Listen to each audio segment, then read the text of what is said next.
Bon, ben, bonjour tout le monde. Je veux juste vous donner un petit peu d'indication plus pour la remise 3. Là, j'ai mis à l'écran un genre de facture qui pourrait être bien, ben, très, très, très simple, là, mais je m'attends que vous la fassiez un peu plus belle. Mais moi, ce que je veux vous montrer, c'est pas la beauté, là, c'est vraiment la fonctionnalité. Dans le fond, là, au début, là, on a toutes les informations, la facture, le client, l'employé, avec les boutons, puis vous pouvez mettre là, le dessin des qui monte. Bon, avec l'adresse de la boutique. Mais là, ce que je veux surtout vous parler, c'est au niveau du sous-formulaire. Le sous-formulaire, c'est la ligne de facture. Regardez comment ça fonctionne. Ici, j'ai un produit.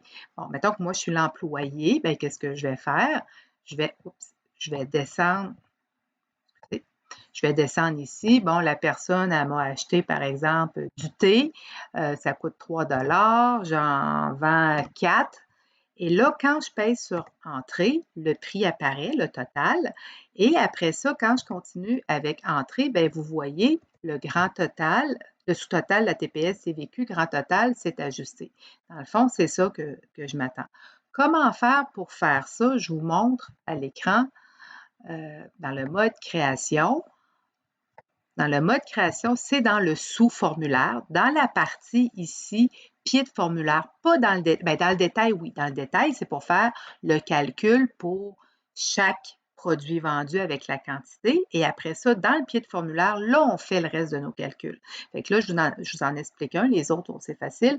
Fait qu'ici, dans le détail, je m'ajoute un nouveau champ. Et c'est quoi le champ? Bien, je prends le prix de vente fois la quantité. En passant, le prix de vente, vous allez devoir l'ajouter dans la liste des champs. Vous allez devoir ajouter prix de vente parce que par défaut, il n'est pas là.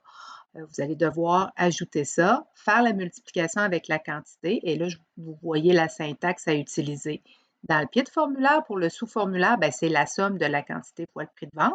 Et là, ici, vous allez dire pourquoi c'est écrit texte 27. Si vous voulez, vous pouvez refaire égale somme quantité fois prix de vente fois, bon, 5 divisé par 100. Mais ce que vous pouvez faire aussi, c'est prendre le nom interne du champ qui est ici. Faites-le la façon que vous voulez. Après, c'est le calcul de la TVQ. Puis après ça, c'est le grand total.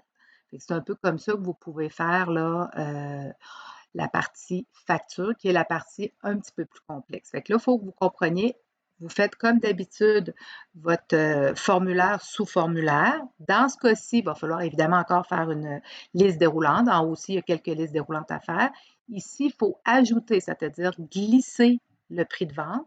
La quantité va être là et vous devez faire le calcul pour total, sous-total, TPS, TVQ et grand total de cette façon-là. J'espère que ça vous a aidé. S'il y a des problèmes, ben, revenez-moi. Merci, au revoir.